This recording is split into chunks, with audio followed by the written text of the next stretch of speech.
Yang pertama, sebenarnya pada hari ini Jabatan Tenaga Kerja Semenanjung Malaysia, kerana labuan di bawah Semenanjung Malaysia, kami mengadakan dua program di sini sebenarnya. Yang pertama, operasi mengenai gaji minimum, dan yang keduanya kita menggunakan program pendidikan perburuhan. Jadi tuan-tuan dah lihat tadi, kita pergi ke satu kedai tadi, ke premis untuk menjalankan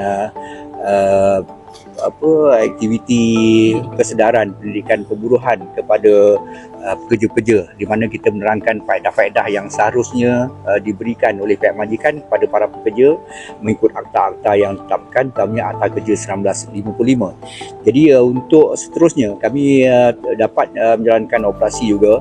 Kita lihat untuk kontrak pembersihan dengan pihak airport di sini, pekerja-pekerjanya kita lihat dibayar gaji tidak mengikut akta perintah gaji minimum pada yang telah ditetapkan. Untuk makluman, pada masa sekarang mulai Februari 2025, gaji minimum yang harus dibayar kepada para pekerja adalah RM1,700.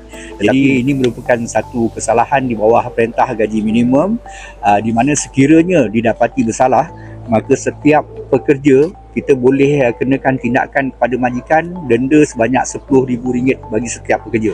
Jadi pihak kami telah menjalankan rakaman percakapan kepada pekerja-pekerja terlibat, dan seterusnya pihak kami akan memanggil pihak majikan dan kita akan mengambil tindakan di bawah perintah gaji minimum untuk terutamanya untuk tujuan pendakwaan kepada pihak majikan kerana gagal mematuhi perintah gaji minimum yang ditetapkan.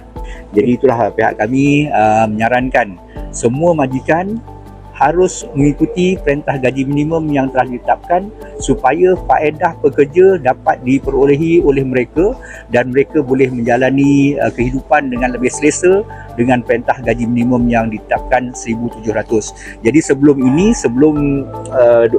Februari 2025 adalah RM1,500.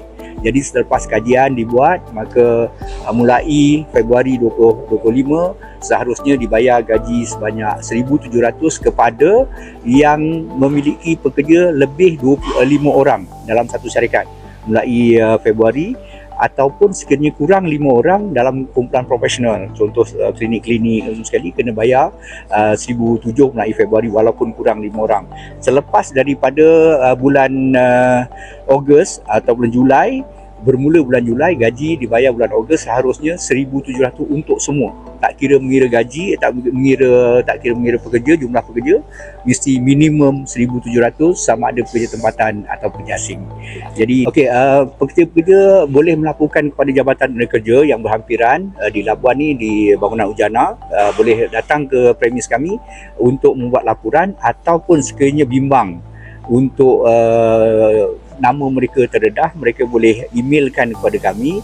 Email tu tak perlu guna nama penuh lah. Yang pentingnya ada maklumat tepat, syarikat mana bekerja, berapa gaji yang dibayar, dan kalau boleh attachkan ataupun lampirkan payslip yang mengatakan bahawa mereka tidak dibayar gaji mengikut perintah gaji minimum yang ditetapkan.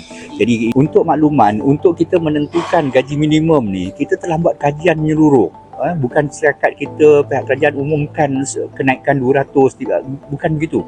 Kajian menyeluruh yang dibuat oleh pihak Majlis Penetapan Gaji Negara MPGN, buat kajian di seluruh negara berdasarkan sektor, berdasarkan tempat-tempat yang ditentukan, dan kajian ini biasanya berlaku 2 tahun sekali. Memang akan mengikut perintah gaji minimum itu. Dia menyatakan bahawa setiap 2 tahun sekali akan adanya kajian semula. Jadi inilah kajian ni, dan melibatkan pihak Kesatuan Sekerja, melibatkan pihak majikan dan melibatkan pihak kerajaan dalam Majlis Perlindungan Gaji Negara ini.